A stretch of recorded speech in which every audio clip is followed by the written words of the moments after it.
are live. What happened to John? We lost him? Yeah, we lost him. His poor internet was lagging us out. I booted him. Back to whittling the Pay stick. your bill next time, John. we don't play on FLO ARM COMBAT. He's evicted. All right. Yeah. So recap. Fill everyone in on Michigan State's horrible performance. I let everybody down. Weight cut was on point, but due to how bad I cut, I made the mistake of not getting IVs to refuel, and I ultimately was a shadow of myself the next day. Felt good because I had ate and drank, but didn't have the strength. I ended up going, there was 18 in the 190 or 176 class. I think I probably pulled off 6th or 7th. I don't think there's a pull off for 6th or 7th, but or maybe 5th, 6th, something like that. Took out went 2-2.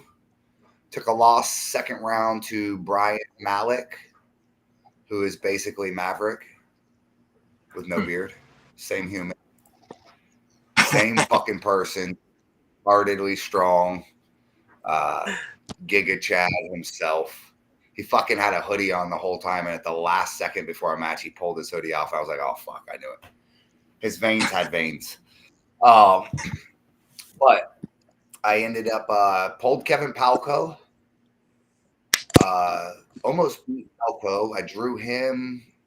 It was my second loss, so I drew him. If I would have beat him, I think I would have went into the pull off for top 4, top 5. And I cracked him, man. Remember, this is Palco's at 76, so he's extremely hydrated. Extremely, he's not dieted, but no excuses. I'm fucking way bigger. And we get up there. I know through watching him that he's going to drive forward. So I hit him with the same move I always use and cracked him. Fucking dipped him. Thought I got the pin. Didn't get the call. Came back. Had him cracked. He started trying to wedge me. And I had him dead. I had the moment. He wasn't going to get the wedge. Elbow foul on me after about 20-second match. Okay, we restart the same position, except I hit him harder this time. Still no call. I'm sure it wasn't a pin.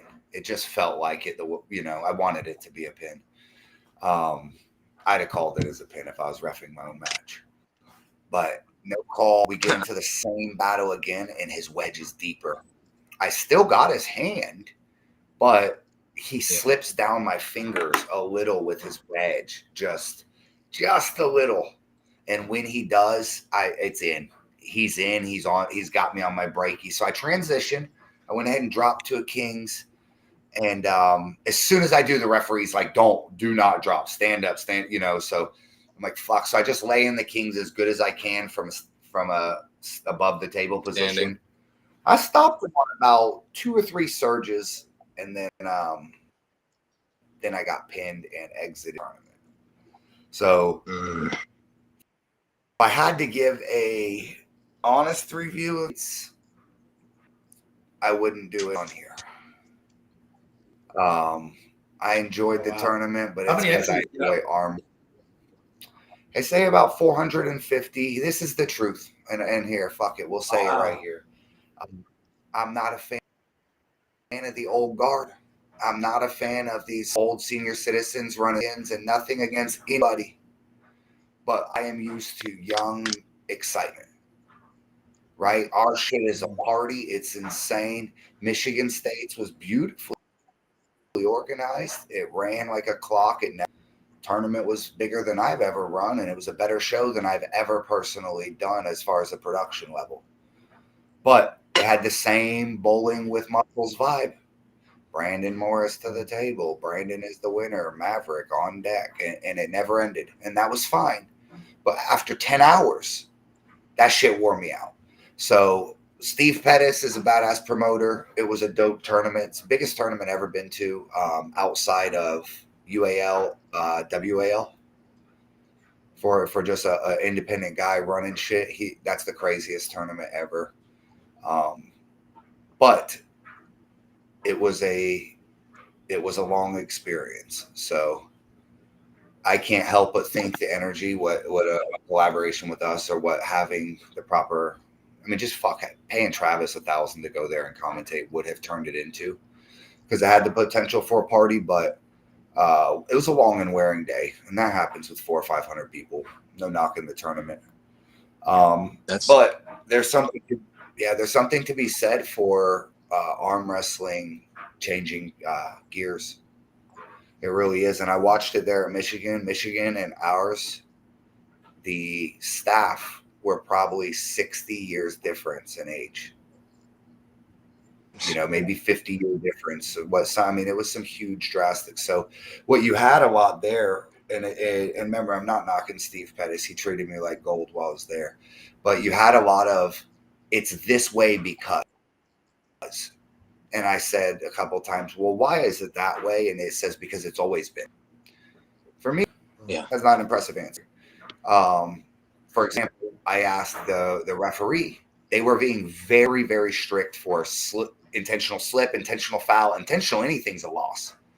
So for me, I wanted to just figure out and ask the referee before we got started, how's this work? And I just said, okay, so if I flop wrist press the guy and I pin him, is that a win? And they said, yeah, if the slip will occur past 12-2, whatever, but if you pin him, it's a win.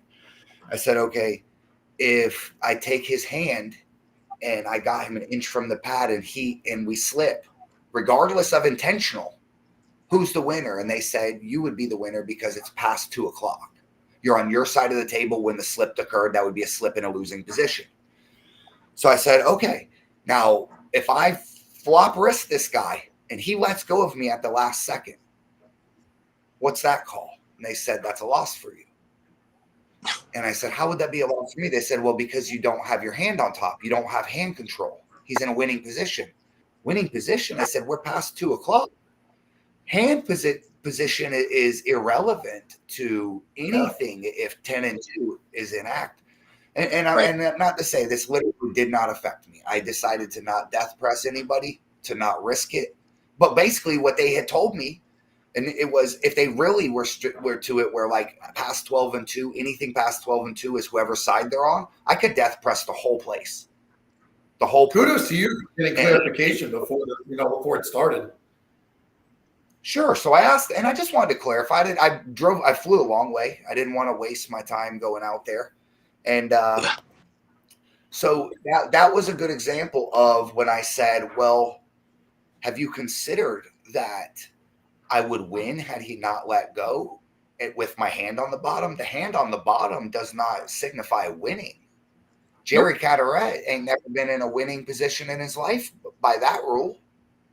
And he can pin you without his hand so I ultimately got to a point where these guys were smart. It was Frank Bean and I forget this other cool ass ref with a twisted mustache. They were great refs. I'm not knocking them. Like, dude, I literally didn't foul out of any of my matches.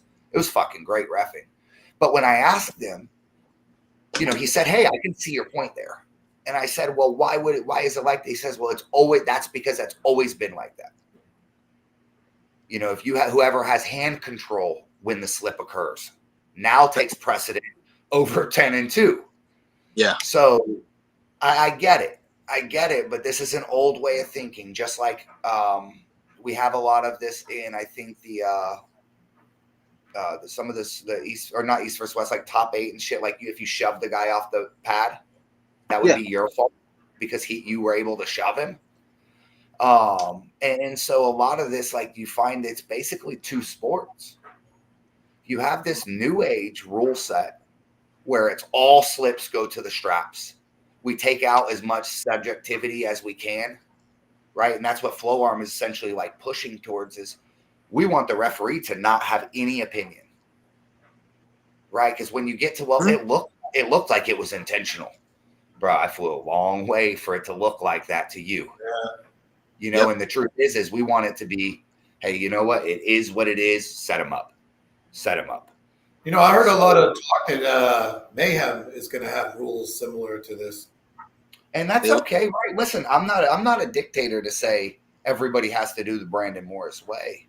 I'm just saying that I noticed when I went there that we are light years different. Well, we are just very much more progressive than they were. When I got there, it was pretty much a Brandon, quiet down.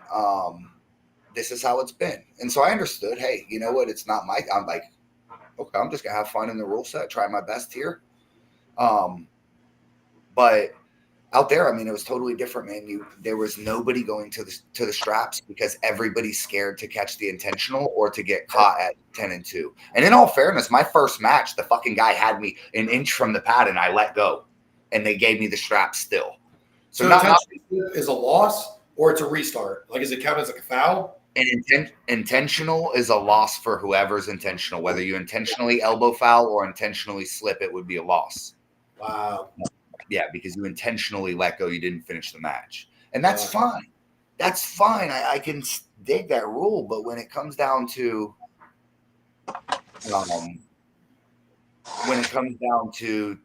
having sometimes, making a decision, sometimes you screw a guy. Right? Like you may say, oh man, it felt intentional, but the other guy, like, it's just better to take the subjectivity out of it. And so Michigan State's was kind of an old school tournament. Nothing against that, but I really missed our ways and couldn't help but feel like with our rule set that it would have been night and day. I'd have still lost because I was very weak and I just couldn't perform the way I wanted to. I didn't have the ability to get the real pronation and the anchoring I needed, but it would have been much more exciting. I went there and it was a point where I was scared to go to the straps. So the only strap match I got's with Palco that agrees because he's a gangster. And literally didn't say, yeah, let's go. Yep. Save some time. But I mean, cool experience. I enjoyed it. Michigan State's was super dope, but just light years from what we do. And that's not to knock them. It was a cool tournament. And I mean, shit, massive tournament. Well, I think you did a great job. The balls to fly out there are going live. Yeah, this is the thing. I'm not upset with the performance, bro. I went out there. Oh shit! Let me give a big shout out. My homegirl Alicia Spears went out there and destroyed everybody except Sarah Wilson in a class of 10 women. It was deep, and these were not wives. These were straight up arm wrestling chicks. Half of them had short spiked hair. I mean, it was serious. And shout out to her because her and her husband went out there and she took home 2 gorillas. That's awesome. And we didn't take nothing, and we just carried hers to the car. So before I forget, I want to give a shout out to her, Alicia Spears, absolute beast, killing it. Only person she lost to was Sarah Wilson, who is pretty good. Yeah. She ain't no Sarah Bachman, but she's pretty good. I had a good time out there, dude. The one thing I will say to wrap up the Michigan States is the old school format caters to the stronger guys.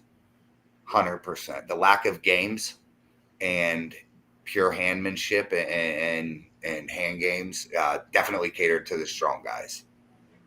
Met a fellow Puerto Rican beast out there rocking the PRAL jersey at Michigan State's, Richard Calero, and I think he won the fucking thing. I know he won something, so he was looking good for us and didn't even know it. Yeah, that's great. Let me see who else is asking to get in the live stream. John, I can't messenger, but he wants to know if you. Yeah, I'm trying to find the screen.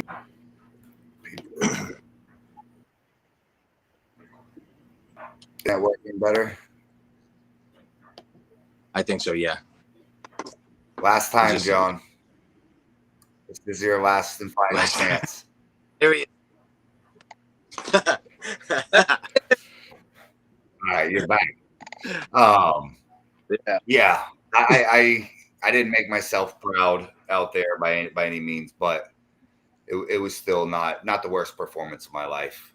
I ended up going 2-2. And I was just outclassed. I was simply outclassed. A couple beasts out there. And I learned one thing, though, is I have no business going to 176 pounds. While it's completely doable, I'm a shadow of myself. So that was the last time you'll ever see it, unless I'm rough again and not doing too good. What we got going on? Chance and Derek are going live at the same moment. That's so awesome. Derek who? You know, Brian Malik is for 13 in the nation. 76, really? So, yeah. Fuck. Should have beat him. I could. Oh, dude, listen. Malik was so strong that I think we did something and he just pinned me and they gave me a foul. So I got saved. And we went back again. I fucking bailed as hard as I could. This dude clamped my hand and just smashed me to the table. When you see the video, it's going to be shameful. That loss and then the war with Palco. These are my only losses out there. It wasn't the worst thing ever. Some ranked guys, whatever. They had a Kevin Palco fucking lookalike, dude. Palco's there in the short shorts, mustache, and American flag trucker hat. There's another guy there, short shorts, mustache, American flag trucker hat, short as fuck too. Same human. I couldn't believe it. I could not believe it. So the whole time I'm trying to watch him, there's some other guy arm wrestling looks just like him. Had to be his brothers. I mean, they had to play him. Yeah. Never seen them next to each other at all. Malik and two really bad dudes. Like, Palco and Malik are both really bad dudes. Like, yeah, I could beat Palco though. I can't beat Malik. Like, if all were to replay again and we changed it by 5%, I could beat Palco. Malik is a freak that I would have to do better for. Palco simply out arm wrestled me. He adjusted, dog. He waited, and I had him dead to rights. He just stayed in his wedge. I was cranking his wrist so hard, and he did not care. All he would do is bump and wait. Every time I'd surge, he would bump and wait. And then he got the fucking restart. And when he did, he caught a little more purchase like Shark does, and he got the wedge in. So that kid is, I know we talked about him last week or something, ironically, but dude, he's strong as fuck. Like that guy has no business being as small as he is for as strong as he is. Next time he come down here, we're going to put Austin Wade on his ass. there we go. Let's talk for a second about one of the biggest mismatches on paper. But it's actually maybe a mismatch the other way that you may ever see. We got our dog Maverick is going to go down and take on the king of the island, Carly Velasquez from Puerto Rico. This is their guy. Guy looks like Chris Chandler, 250 pounds, pure steel, diesel, juiced up monster. Mav said, give him to me left hand. I weigh 189 pounds and I'm ready to go. Absolutely. And I have to say, I think it's even money. I think if we were to bet on this right now, I think it's even money. Yeah. So, Maverick, bad dude. I'm quick. And Carly's got all the horsepower that you could ever want. Mm-hmm. So it's going to be that static super strength versus that explosive early start. It's going to be really good. I just got Brandon, we're going to go right to the straps on every match because of the weight difference, right?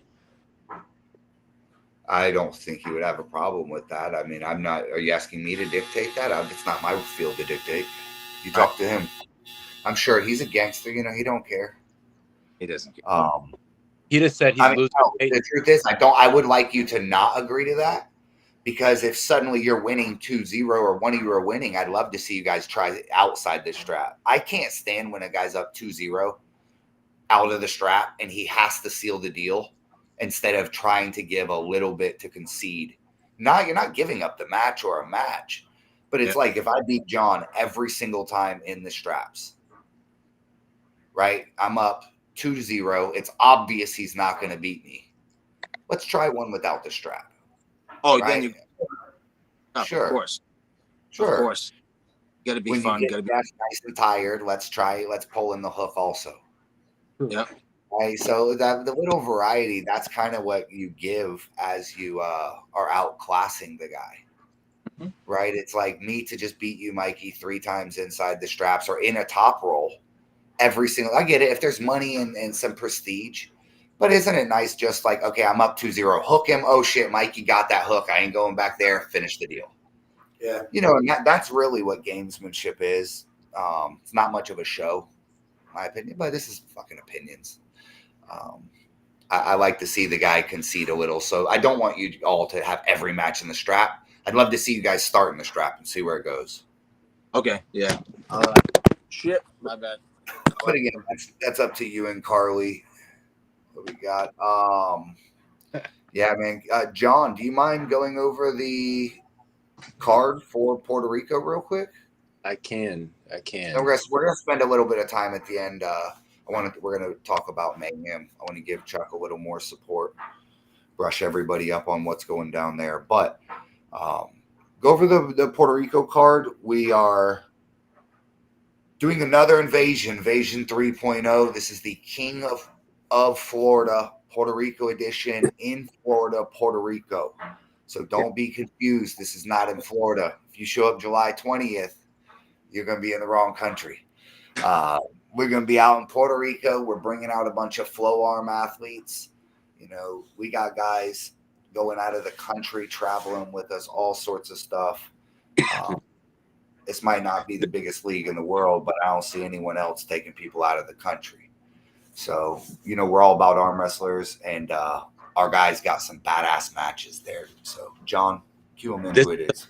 It's actually a really great card. The only It's almost exclusively right-handed, right? Yeah, well, that's the only issue I see with this. We need a couple more left-handed matches, guys. But yeah, I mean, as it starts out, yeah, Maverick and Joe Cortez, which Joe's a legend on the island, right? I mean, he's a complete animal, super strong, super technical, very, very high-level arm wrestler. Just beat Chris Calgary 3-0 convincingly. And Maverick can beat Chris as well, that we've seen. So it looks like that's going to be like a fantastic match. As soon as I seen that, I was like jumping for joy over here. Yeah, it's going to be fun. Joe's a great guy. Yeah, that's fantastic. And got Maverick versus Carly in the left-handed battle. Hold on, I want you to back up real quick. Say that match again. That is Joe and who? Maverick and Joe Cortez. Okay, I just want you. I know Mikey doesn't know, and Maverick's too humble. So I just want your opinion. Who do you have favorited there? Man, that one I literally put 50-50 because I don't know how good Joe is, but I saw him crack George's hand. And it was after the super match, but George was convincingly beat Sadiel. So I don't think he had much hair. And he cracked George's hand and took George deep to deep water originally. And then George, was able to adjust, come back and outpower him. But George is, an animal. But so Joe's really, really good. Maverick is also, so I mean, that's close. I mean, Joe might even be the favorite in that right-handed, like 55-45. I'm going to respectfully disagree on this logic. That if Maverick finished what he started with Miguel? Yeah. We wouldn't be having this match with Joe. Yes. If he had. So now he did not. So Joe got, so Maverick is now facing a smaller opponent because he lost. Yeah. So on that logic, seeing what he did with Miguel, I put Mav as 55-45 Maverick. Right. In my opinion. And I'm only going to say Joe is, even though Maverick's a great teammate of mine, because, I mean, Joe is, he's more technical, I believe, than Miguel. Miguel's much slower. He's going to stop you in that static power at the bottom and kind of work through you. And I think Joe's going to have a lot more hit. He's going to have a lot more go. So it's going to be more of the center table, not more of Maverick blasting him. It might be more of a right here kind of thing instead of a here thing where Maverick gets in a sweet spot. Because once he's in a sweet spot, he's really hard to beat. But if Miguel or if Joe can stop that initial surge and take something, then you might have more of a center table battle where, it's who's going to take the hand control, who's going to have the side pressure up top. And I think it's very close. And it could easily be 3-0 either way. I mean, Maverick's almost god explosive, so he could just smash him. But if Joe can, get in there and I think he can with his hand. His hand looks very good. Then I think hell of a match, and he looks very good, man. I think it's gonna be a lot more center table rather than Maverick getting straight to his sweet spot every time. Technically, Joe is probably a little bit more sound than Miguel. He's probably power yet. I respect that. What do we got on the next one? We have Maverick versus Carly on the left. Carly says, ask Josh Miller how strong my left is. Oh, he says very, of course. No one does Carly. We gotta, obviously, we are going to have to say Carly's the favorite. Yes. It's one thing to be beaten by Daniel Worley and Josh Miller. It is another to face an opponent 40 pounds smaller. If this were a math test, Carly would definitely win, but it's not. It's a fucking headbutting contest with your arms. So it doesn't really matter what the paper says. I know that Carly, a lot of people might think this is crazy, but I would put money right now on Maverick left-handed when they go. I think that I just got a feeling about it. I don't actually think technically it's anything that Carly can't deal with. I just think that Maverick's crazy enough that convinced me to. So, yeah, I think Carly's probably definitely the strongest, right? I mean, he has to be. But Maverick possesses weird pressures and some ability to create a burst into your hand where you think you're strong and then you're just not because you're already out of position. So I think it's going to determine if Carly can from the go, because if he can't, it's going to be hard for him to manage. Because if he can't the setup from Maverick, I think he's going to have a problem. Yeah, he has a very good high posting top roll, super high. And it could just be too freaking strong, but I think that explosive ability would be tough for anyone on any given day. So I don't I agree. Crazy. That's a freak show match. Let's hear the third. We have 8 booked. So just for reference, guys, there's room for 10 matches. I believe these are 8 that are solid. We got a couple tentatives that we're seeing who, leave a little room open for some superstars. But what's third match we got going? This is a fantastic match for me. Personally, this one's close to me. Stadiel versus Jeff Bochar on the right. Stadiel Nunez versus Jeff. That's a great match because Stadiel's been arm wrestling for 9 years. He's got his brother Noel. He's very technically sound. He just defeated me at the last invasion left-handed. Yes. So he's coming off a victory. He cheated. I would like to put that out there. He cheated me of my win. And the thing about Stadiel is he's really good in the strap. And his hand's much bigger than you think it's going to be when you go up to him. You think he's on a small hand because he's a smaller guy, but his hand's actually bigger than mine. And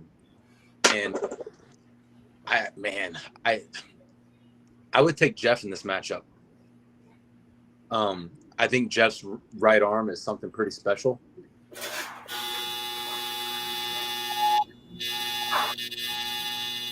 Who's got their phone on vibrate? That was my dryer going off. Jeez, isn't that thing from the 1970s? It scared me. I thought the police were at my door. But no, Jeff and Stadiel is a really good match because Stadiel can arm wrestle pretty much anywhere. He can go outside, inside, above you, take something from you, give something to you. He's been arm wrestling. But Jeff's pure horsepower is going to be a lot to deal with, and he's a lot stronger than people think he is. He's dangerous right-handed for sure. So I would take I would say Jeff is gonna. If I was gonna bet, I'd put money on Jeff. I think on this out of just pure power. Yeah, right-handed. I would go if they were to pull both hands, which I think they're only pulling right hand. I would give right hand to Jeff 60-40, left hand to Sadiel 60-40. I agree. The left hand victory Sadiel's coming off of, guys, avoid that. This is a right hand match. That means nothing. So everything I said was pure bullshit earlier. Jeff's gonna destroy him. Sadiel is he's in a world of hurt, man. They're both gonna hook, and Jeff is bigger.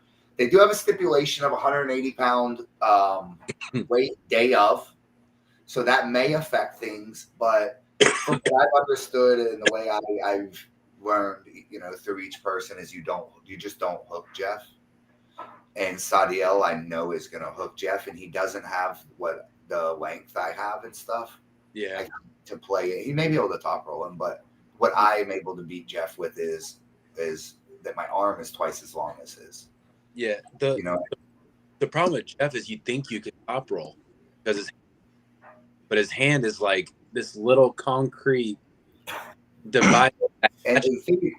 And Jeff knows how to cheat too. He knows how to fight for what he needs. Thank you. He needs this. This is all he needs is this. It's this. He'll still be flat with you, pointing at you, but he just needs this. Yep. A little bit of supination, and you're gonna end up in a hook. Yeah, I want all his fingers not to be diagonal. I want them to be vertical when we close. Starting with me, but yes. If you're not stronger than Jeff, you have a very hard time beating Jeff. Mm-hmm. Yeah. So I'll give Jeff as the favorite there. It's close. That's the third match. Yes, that's the third match. Okay, so we're fairly close right now. Theoretically, this will be a 2-1 already, regardless of how it goes with Maverick. Mm-hmm. Okay, and then we have Eric Martinez versus Chris Calgary on the right. This is another fantastic matchup because Eric beat you right-handed, correct? No, nobody's right-handed in a long. And I'm 5 victories in 5-win streak. Okay, it was five time. Yeah. All right. So Eric is the ringleader for Sadiel and all them. He's the one that trains them. He's the one that, he's the man over there. Ringleader. Yeah. You calling him a circus? There's a bunch of clown. They're in Puerto Rico, man. It's the ringleader, man. That is what it is. But ringleader. I'm not going back, so I ain't getting beat up yet. You're gonna get me killed. No, but Eric's very technically sound as well. But Chris, I watched him run through Sadiel in the tournament at the last event, but he lost to Joe, so I think it's a pretty close match. Chris is a lot stronger than people think he is, though. Every time I grab a hold of him, he just whacks my fucking arm to the pad like it ain't there. And there's nothing I can do about it. I try to run away from everything, and I can't touch him. That old man's strong. Yeah, he's very strong. I have to say though, if we're putting this on paper, you'd have to put Eric as the favorite. Eric is 215 pounds. He's in his hometown, and until otherwise, the problem with Chris is that Chris has to hook. Yeah, hook is going to destroy you. I watched him. He suddenly decides to start hooking and beats Joe, beats everybody at the last Puerto Rico event. But that being said, Eric knows how to arm wrestle. Yeah, Eric's the one that taught Kong and all these guys and this shit. So he's a bad dude. Yeah, so it's going to be technique versus just pure hooker. And the pure hooker is going to be smaller. So for that reason, I would give the them clothes are done, Brandon. Wow, why is it? Let me go open this thing. I would say Eric's. I would give Eric the favorite on that. What do you think? You say me? Yeah. It all depends because Chris's weakness is top rolled. He has a very strong hook, and if he gets his position, he's going to do great. But if Eric can crack him, explode out, it's an interesting match. It's an interesting match. Chris did very well in the tournament, but didn't do very well in the super match. He kind of needs to warm up a little bit. So it all depends on where he is. Would you think it'd be better for him in or out of the straps, or do you think it's going to matter? You think? I don't know if that's going to matter too much. I think if Eric's been working on his strap, I think Eric's going to have the advantage a little bit if he's been working hard on it. So sounds like Maverick gave too many pointers last time he was out in Puerto Rico. I gave some pointers. I'm not going to. I've never seen a guy beat you. I love. Yeah, he beats you and then tells you how he beat you and tells you how to counter it. Right. Yeah. Because I want to, because that'll make me better too. I'll have to figure out deeper into that. So, yeah, that's the way to do it. And those guys are awesome. So we got it. Can we agree the Puerto Rico guys are slowly becoming stars? 100. I knew that would happen. I knew when they get the exposure and the crossover with Florida arm wrestlers are very well known. You go anywhere in the state and everyone knows all of us. I have people ask, yo, who you train with? John, that's my dog. Everyone knows everyone from Florida. And I didn't know anyone from Puerto Rico. So now, I know they're out in New York. You see these guys. It's like a 90s Coming to America. Or it's like a old movie. You see these, now the Puerto Ricans are in Florida. They're in New York. Yeah, it's great. And discovered American arm wrestling. So yeah, they're awesome. We have Mikey, our own Mikey Oliva, versus G.I. Joe on the right. G.I. Joe. Yeah. So, do you know about G.I. Joe? I don't believe I know G.I. Joe. So he competed in the last one, the last tournament. And forgive me if he had a super match and I don't remember it, but he's a pretty strong guy. I would consider him to be more experienced than Mikey a good bit. Mikey's obviously got huge muscles, massive frame. Like G.I. Joe's a regular dude. He's a regular Puerto Rican guy that just happens to be 230 pounds, right? So Mikey's going to look like a comic book in there. And I just think it's a dead even match, man. When we booked this match, I did not finalize these either. Eric Martinez was the matchmaker for this card. Very good. I loved it. We matched up Mikey with somebody that was going to be a terrible match for him. And Eric recommended this immediately, said, no, have him pull G.I. Joe. Perfect. So it's I'm going to call it a dead split, man. 50-50. If we have to, I will give the favorite to G.I. Joe because just home field advantage, jet lag, and I think he probably would have one more year experience than Mike. He's like G.I. Joe's like a 2-3 year guy.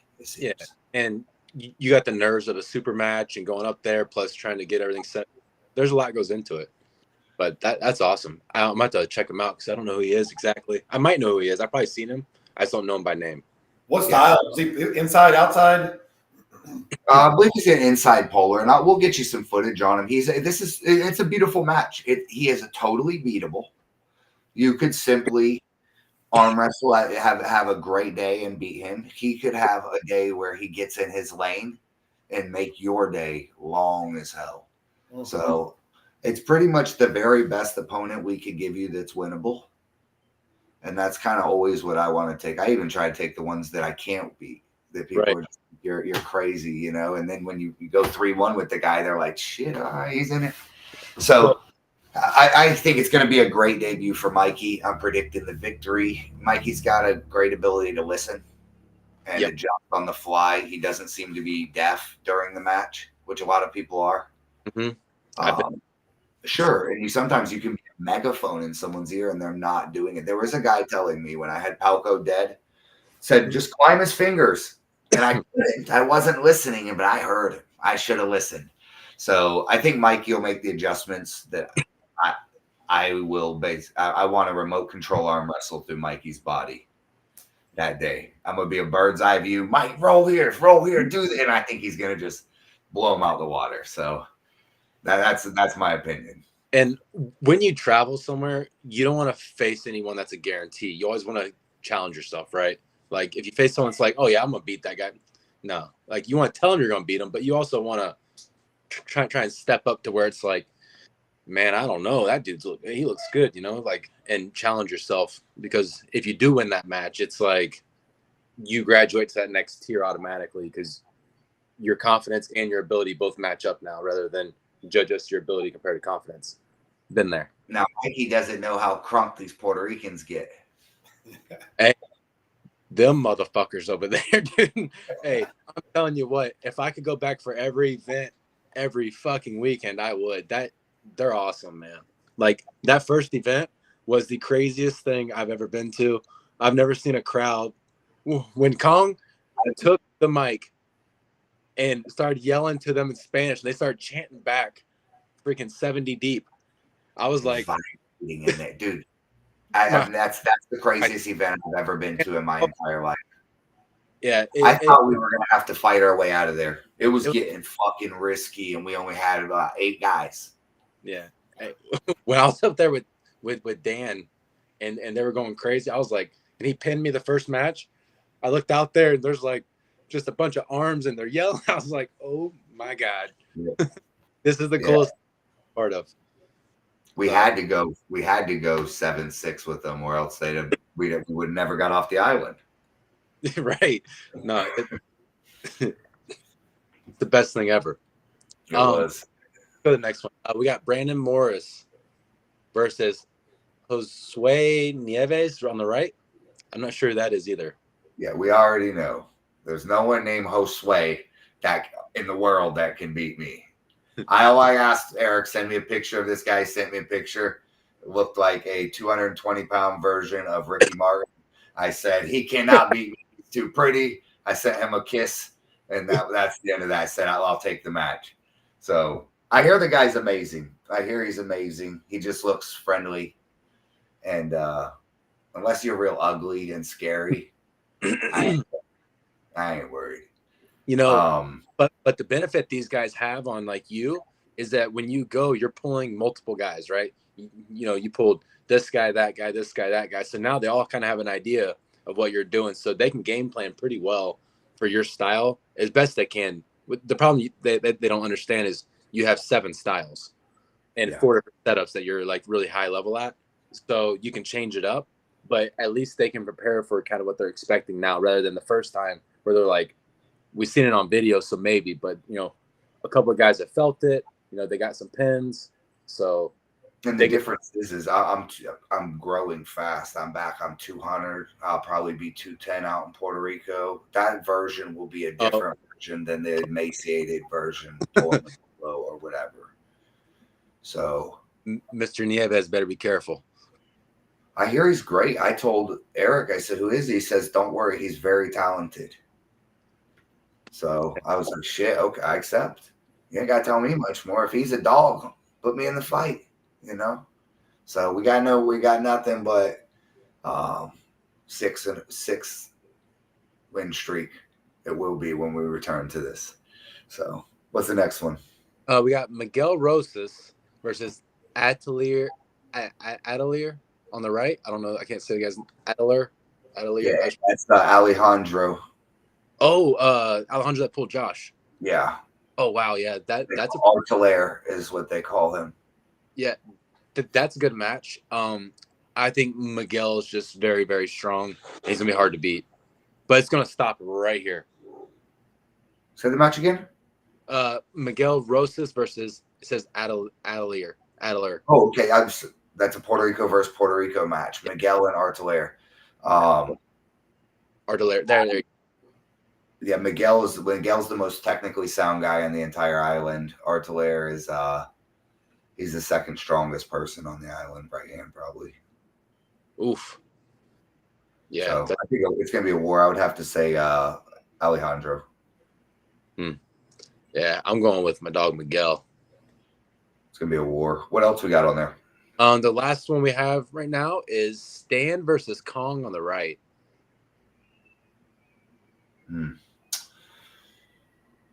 I think Kong fell off, man. I know he's going to hear this, but Until he gets that victory back out on Antonio, I don't want to hear nothing from him. So I know Antonio was on one. I actually think if it were left, I would give it to Stan. I think Kong wins it. I would give it to Stan left, Kong right. And so it's right-handed match. I'm gonna have to say Kong 3-2. Yeah, the one thing I've been seeing from Kong when I first saw him pull, he ended up on his bicep a lot and was doing that big boy drag that all of them do. And now I see him coming up a little bit and then dragging. So he's getting that posting high knuckle, like high hook kind of, and then dragging over. So he's not automatically where he's getting turned down on the bicep. So he's starting to get a little more height and a little more. It stops basically coming here rather than down here where he's trying to drag everybody and going to this open arm, like the very amateur style pulling. But now he's starting to pull with a lot more control in the center. There's a lot more up pressure into the hand. He looked good in the little video I seen in Puerto Rico. So these guys are going to level up fast too. They're getting exposed. They are training their freaking asses off. Every time I see them, they're just training. Like, I'm like, oh my gosh, I have to go like grab a band and start doing something every time I look at one because they don't stop. But I'm just watching it just over the last few months of how technically sound, like, even Kong's became, because he was just kind of this like big boy drag. He's so strong that he just drug everybody open. But now it's coming up. He's going up higher. He's a little more pronation. He's dragging more down instead of just sideways. He's not opening up as much. Complete problem. Let's go over a few things. Oh, wait, we got one comment on that. Mark says Kong and Stan will be good, but I think Kong wins. Felt him and Stan give the edge of Kong. Yeah, I agree. Let's go over some of the stuff we got going on in Florida. Action packed next couple of days, weeks, months. Big weekend. We got our very own Mikey is going to be competing, making his debut at Mayhem. He's getting his feet wet. He is going to be, and there is no amateur class as I recall. It's all amateur and pro in the same. So from what I hear, Mikey will be entering. John, I believe you will be in. Yep. My first Mayhem as well. Yeah, so anyone that doesn't know, which I have a feeling everyone that watches this does, but Mayhem in Middleburg, June 8th, this Saturday. Last year, it was the largest tournament in Florida history. Hopefully this one and all others can keep exceeding. But round robin format, every man faces every man in the weight class. Best record wins. It's going to be a madhouse. Big tournament ran by Chuck Westbury, Team Jacksonville, Mike Newman. Always put on a good show, super professional. Hopefully they can carry on the Florida tradition of keeping the energy through the roof. I know a lot of these guys will. Amateur and pro classes are combined. I believe they're running traditional weight classes. You know what I thought about with the way Chuck announced his weight allowance? Mm-hmm. Chris Calgary gets a massive allowance. Yeah, he's going to come hurt some people. Yeah. So Chuck has some rule there that if you are over 50, you get 5 pound weight allowance, over 60, 10 pounds, over 70, 20 pounds. And this is a way to get these guys in the open class, which I think it's fun. I like the discussion, or that was actually a rule that they're doing. Yep. Yeah. So Chris Calgary almost gets 20 pounds, old bastard. Yeah. 65. So he's going to get a 10-pound allowance, but he's not super heavy. So if he's at the right weight, he could definitely come down and to 76. Yeah, and if he was at 186, but he's 200 pounds. Is he? Yes, yeah, he is. He walks around like 205. I thought he was like 48 years old too, so I don't trust anything about this guy. Me neither. I want to actually see his. I'm not giving him a senior citizen until I ever see the ID. He looks 53. Yeah, he said he got his ARP card. I think he freaking got it from someone, on the black market, because I thought how you hooked him up with it. Yeah, and all of a sudden this guy's like, "Yeah, I'm 60." Blah. I'm like, "Why are you so damn strong?" He only started talking about he's 65 when the Masters class started getting good prizes, huh? Yeah, he suddenly aged 10 years overnight. But that's a pretty cool deal that he's doing, because it can, you know, I've seen people do it for women before, where they allow a weight allowance or something for it, where, you know, if you weigh this much, you can come down because, you know, just make it fair. So you're a 76, you could be like a 54 woman or something at one point. I seen a tournament do that one time. So that's pretty cool. Chris is over. Pops Newman commented and said, I'm 69. I just missed the mark. Bullshit. Bullshit, Pops. How old is Mike Newman? That's a great question. Wait, how old is he really, or how does he look? No, how old is he really? Because he looks like he's about 18. Yeah, but, of course.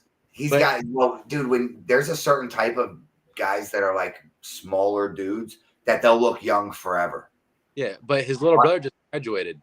So, and Newman's got to be. Mike Newman Jr. is fucking like 30 years old. Looks like he's 17. Yeah, got some DNA genetics going on there. I'm gonna guess if Newman, you gotta be about 55, Pops. You gotta be something like that. He's gotta be born around 68, the late 60s. Man, 50. 70, Yeah, early 70s. 60s. At 65, you'd be 59. So, man, he can't be more than like 50. Yeah, he said nailed it. Nailed it. Okay, good. So I need to work at the circus if shit don't work out. You bring every old bastard in town, I'll tell you exactly how old they are. Yeah, I like the rule. You know, it's fun. Why not? I'm not scared to. I think it's cool, man. I think it's cool. Give the old guys a little bit. They always take the shit end of the stick having to pull a 20-year-old juiced up monster, anyways. Mm-hmm. So for once, put them in the driver's seat. I'm all for it. What else is interesting about Mayhem that's going on? Is there prize money? I forgot there is a bunch of prize money. I think it's like 70% payout, 50% payout. Right now. Yeah, pull up the flyer real quick. Give everybody information. This doesn't have anything to do with the money on there, of course. This is a nice flyer, though. 1 second. Looks like Artem made that flyer. Yeah, well, it's actually a picture from a Travis tournament that Artem made. That I think they brought over, but a while back. But I don't see where it has all the because he had a post about all the payouts and all that. $5,000 per class. No, Go up.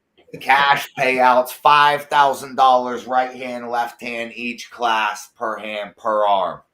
Give away $50,000 whole tournament. Don't miss it. I do know it's super important to know that I think the weigh-ins are from like 7 to 10 or 8 to 10 on Saturday, and the tournament starts at 11. So it's very early compared to what we usually do. So you got to make sure you get there and get weighed in. I think there's 3 locations for early weigh-ins on Friday night.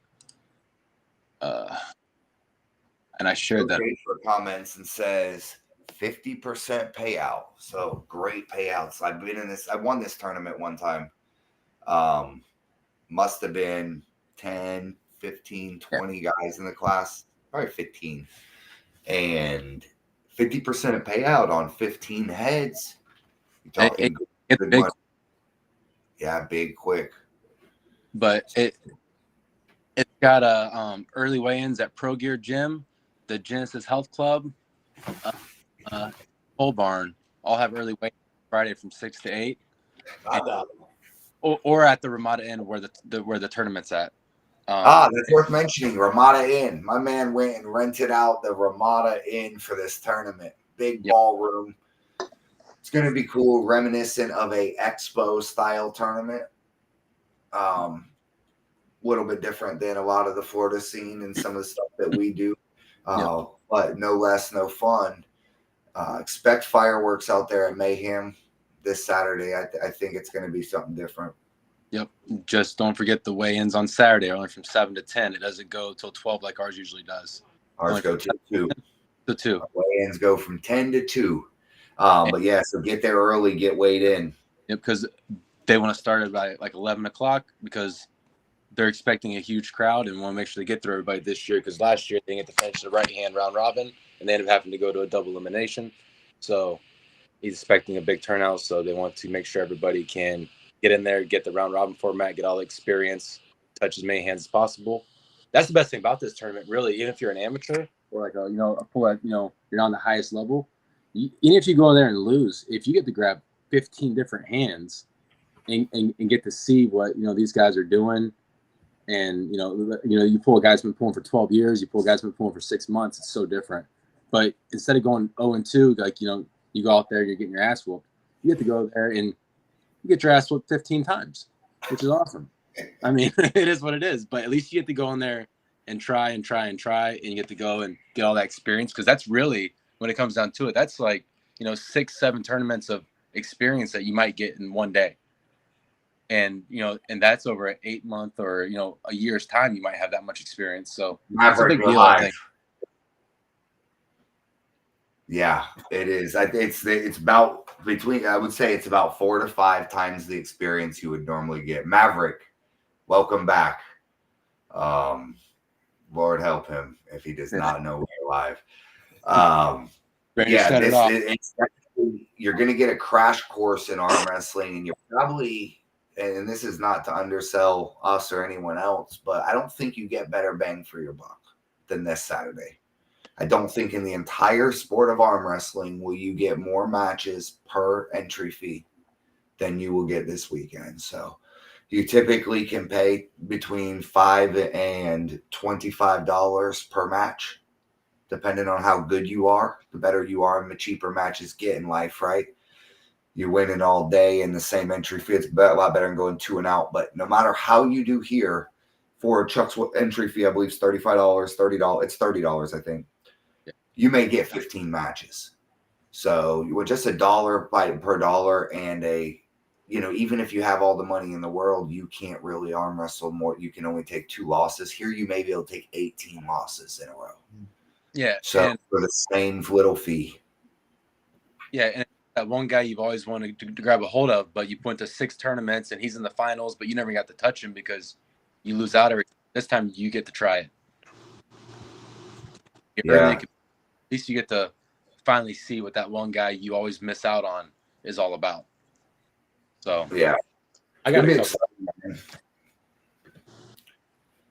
You'll be surprised who wins after this weekend. We'll be going over it next week, man. Endurance is a factor. We just learned it with Jordan. Holy shit, y'all look like one monstrous person when you did that. Right? Hey, we are a monster. It just like it's like the fucking Power Ranger that forms from all the little Power. You know what I'm talking? Fucking Mighty Morphin over here. What's up? Y'all can't be next to each other in the live streams anymore. Okay, yeah, this is like grade school. You can't sit next to each other.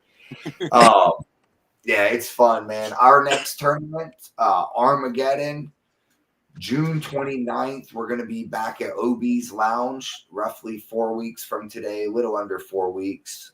Big sponsor of ours, super supporter, badass hangout, and probably the best tailor-made arm wrestling venue that I've seen. I used to enjoy City Limits a lot, just due to the vibe and the indoor-outdoor. This place, if you haven't been there, is built for arm wrestling. We are arm wrestling completely indoors, 65-degree air conditioning, outdoor, massive concert venue, huge amount of people coming and going through the day. We exited the tournament into a crowd of 250 people having a concert outside. That is the best venue I've seen yet. I've been to personally in my last 3 years. I mean, the food and drinks is, great price. The staff was friendly, plenty of room to sit, big area, nice little stage. It has an outside bar, lots of parking, outside little concert venue area. I mean, that place is off the chain, man. They ran happy hour during the entire tournament last time. Yeah. I mean, I ate 4 meals, drank all day, unlimited sodas, Red Bulls in there. My whole bill was like $30. Yeah. I couldn't. I thought I had a $100 tab going. Yeah. Yeah. I ended up having to tip, exactly what I ended up paying because I felt bad because I bought a bucket of beer for like $15 or something. It was so cheap. So cheap. It was awesome. It wasn't a bad spot. I liked it. This is Lonnie Hagstrom's people too. They hooked us up with the venue. With chilling out, hanging out with the owner, OB. Cool dude. He's like 85 years old. Absolute savage. Definitely belongs at a FLO ARM tournament. He was not out of place at all. And we weren't out of place inside his bar. So it was a good match, man. We got a lot of good things happening for us. People starting to come together. Mikey's into the mix, Pro Gear, just everything's coming together, man. We projected this big dream of Puerto Rico and a bunch of stuff that a lot of people clowned us for and all sorts of stuff. And you see, it's coming together. A lot of these things that were early just ideas 6 months ago are absolute real threats and big deal right now. So they're awesome. Yeah, I'm excited. That Puerto Rico event that we were talking about, that's July 20th in Florida, Puerto Rico. So tickets are extremely affordable. Anybody interested in getting on the plane with us, go ahead and message me. They're under $200. You can get seats on there round trip. You could roll with us, figure it out. But I know a lot of guys have last 2 times they joined the trip last minute and jumped on. So if you're interested in that, let us know. Got a couple big announcements that are going to be coming soon. We got a big event that we're going to be paying some arm wrestlers to come compete in some super matches for a private event for some executive type people and stuff later on in the year, certain things. But June 8th, Mayhem in Middleburg. June 29th, Armageddon, and July 20th, King of Florida, Puerto Rico. These are the early things on the schedule. This is what we've got going on. If you can be at any of them, come to Mayhem. That one's going to be massive. I'll be there hanging out with you, supporting Mikey. Maverick, you making it to Mayhem? Oh, I can't make it to Mayhem this year, unfortunately. You're too savage. Stay at home because I can't make 76, and I'd like a chance at winning at least 3rd place. So appreciate all y'all having us on. This was a badass little show. I love the streaming. I love the setup on here, our ability to do the comments and stuff. Look for the productions. Again, we're going to improve it. We're getting a bunch of new lighting and different things. Lighting and clarity was the thing we lacked on the last stream. And the last stream I thought was super good. So always onward and upward from here. I will see you guys this Saturday at the Ramada Inn. Bring your A game because I'm going to whoop some ass. I'm coming back off this Michigan loss. All right.